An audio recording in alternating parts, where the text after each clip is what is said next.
You mentioned that you've also undertaken research in trying to understand or to see how the lens of the Saptanga state theory can be applied to the geopolitics scenario in the world today.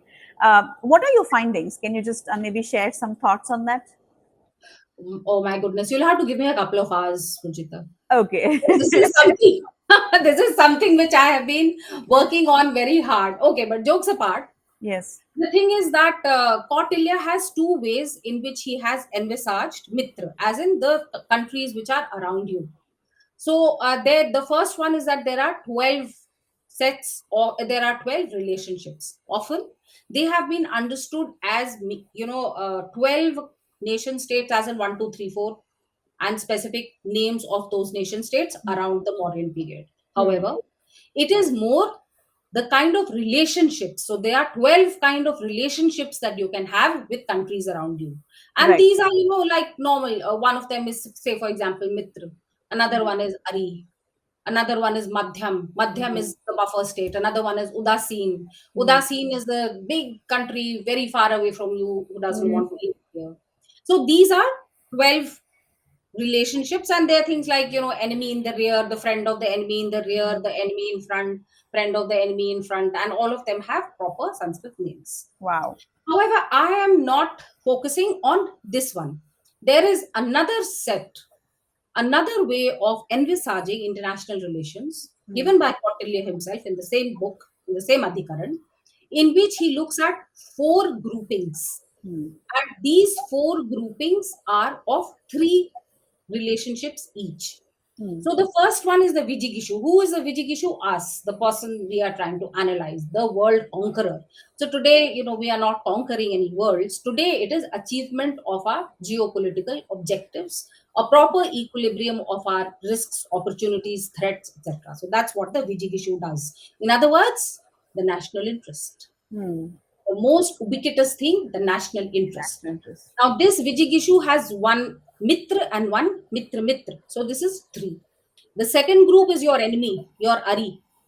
Ari also has a Mitra and a Mitra Mitra, another three. Hmm.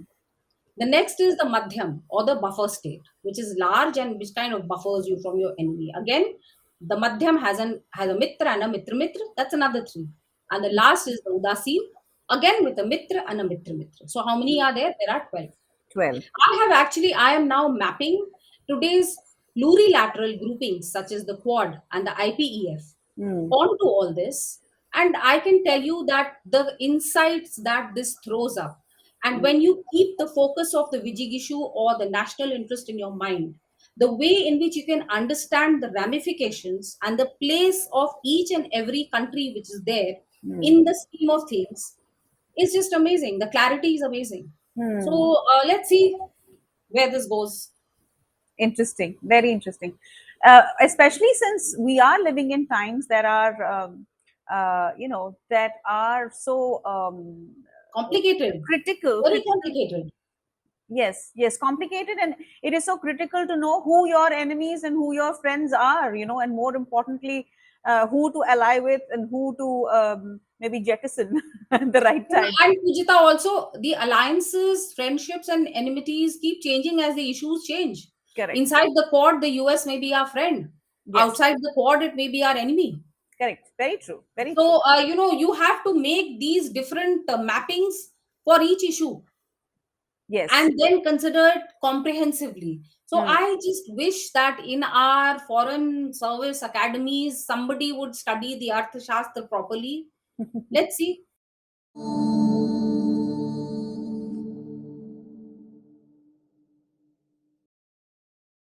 Please remember to subscribe to us and switch on the notifications for this channel. For our other social media links, more content, and to support our work, please visit citti.net. Dhanyavad. Namaskar.